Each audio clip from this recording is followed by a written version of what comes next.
Highways GBs ఇప్పుడు ఆంధ్రప్రదేశ్ను వణికిస్తూ ఉంది. ప్రకాశం జిల్లా చెందినటువంటి కమలమ్మ అని 50 సంవత్సరాలు ఆమె గుంటూరులో చనిపోయాడు ఆసుపత్రిలో. పాపం శ్రీకాకుళం చెందినటువంటి 7 సంవత్సరాల పిల్లవాడు అతను చనిపోయాడు ఈ గులెన్ బ్యారెస్ సిండ్రోమ్ వల్ల. ఇప్పుడు ఏపీలో మనకు అందుతున్న సమాచారం మేరకు 55 కేసులు అంటూ ఉన్నారు. బట్ నిన్న వైద్య ఆరోగ్య శాఖ మంత్రి సత్యకుమార్ యాదవ్ ఆయన వచ్చి 49, 48 అన్నాడు. విషయం ఏంటంటే నేను మరలా చెప్తాను, దయచేసి భయపడకండి. ఈ గులెన్ బ్యారెస్ సిండ్రోమ్ సంబంధించి ఆల్రెడీ ఒకసారి వీడియో ఇచ్చున్నా. అందుకు క్లియర్గా ఏం చెప్పున్నాను, మన బాడీలో ఉన్నటువంటి ఇమ్యూనిటీ పవర్, రెసిస్టెన్స్ పవర్ ఏదైతే ఉంటుందో దానికి సంబంధించి మనం కొన్ని యాంటీబయాటిక్స్ వాడతాం కదా, దాన్ని ఇంకా స్ట్రెంగ్తన్ చేయడానికి.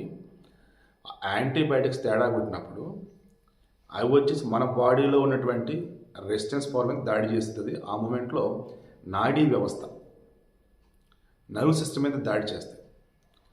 అది నెమ్మదిగా కాళ్ళు, చేతులు, చివరికి బాడీ అంతా అన్నట్టు.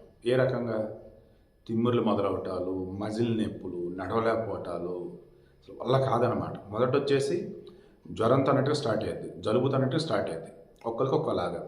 ఇంక్యుబేషన్ పీరియడ్ వచ్చేసి దాదాపు 5 నుంచి 10 రోజులు అంటూ ఉన్నారు. కాబట్టి స్టార్టింగ్ స్టేజ్లోనే ఇది మీకు వన్స్ అటాక్ అయితే మీరు మెడిసిన్ తీసుకుంటే ఈజీగా బయటపడవచ్చు.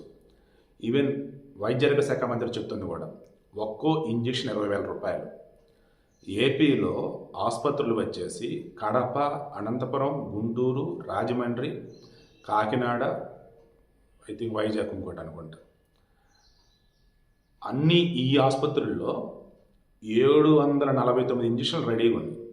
ఇంకో 480 ఇంజక్షన్లు ఆల్రెడీ ఆర్డర్ పెట్టున్నారు, స్టాక్ పెట్టేసి. దెన్ సఫిషియెంట్ ఇంజక్షన్లు ఉన్నాయి. ఇప్పుడు ఈ గులెన్ బ్యారెస్ సిండ్రోమ్ బారిన ఎవరైతే పడుతున్నారో వారికి సంబంధించి లక్షణాలు ఇదిగో వెనకాలన్నవి ఇవి. ఆ లక్షణాలు మీకు కనపడితే ఇమీడియట్గా ఆసుపత్రికి పోండి. ఆ ట్రీట్మెంట్ ఇస్తున్నప్పుడు మీకు ఇమ్యూనోగ్లోబుల్ ఇంజెక్షన్ అది ఫ్రీగానే ఇస్తారు. ఆరోగ్యశ్రీ కింద కూడా ఇది కవర్ అవుతుంది. ఆరోగ్యశ్రీ కింద కవర్ అవుతుంది అంటే ప్రైవేట్ ఆసుపత్రిలో ట్రీట్మెంట్ చేయాలి. సో ఇమ్యూనోగ్లోబుల్ ఇంజెక్షన్ ఉంది కదా, ఇది ఈ జీబీఎస్ బారిన పడ్డోళ్ళు ఎవరైతే ఉన్నారో అందులో 85% మందికి అవసరం లేదు, నార్మల్ మెడిసిన్తో రికవర్ అవుతారు. ఈ ఇమ్యూనోగ్లోబుల్ ఇంజెక్షన్ ఏదైతే ఉందో ఇది పర్ డే 5 ఇంజక్షన్లు ఇవ్వాలి. అలా 5 రోజులు ఇవ్వాలి. అంటే మొత్తం 25 ఇంజక్షన్లు ఇవ్వాలి మీకు.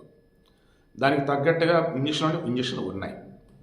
సో ధైర్యంగా ఉండండి. ప్రికాషన్స్ అంటే ఏం లేదండి, కొంచెం కాచి చల్లార్చి నీళ్ళు తాగుతూ ఉండండి. అండ్ ఎక్కడ పడితే అక్కడ కొంచెం పొల్యూషన్ రిలేటెడ్ దూరంగా ఉండండి, కొంచెం శుభ్రంగా ఉండండి. అండ్ మాస్క్లు ధరిస్తుండండి.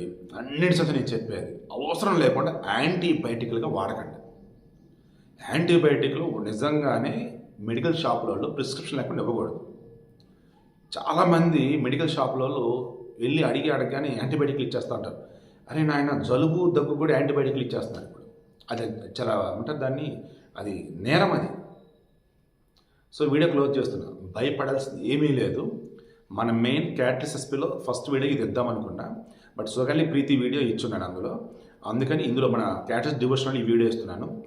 భయం వద్దు, ధైర్యంగా ఉండి మీరు నమ్మిన దైవాన్ని నమ్ముకోండి.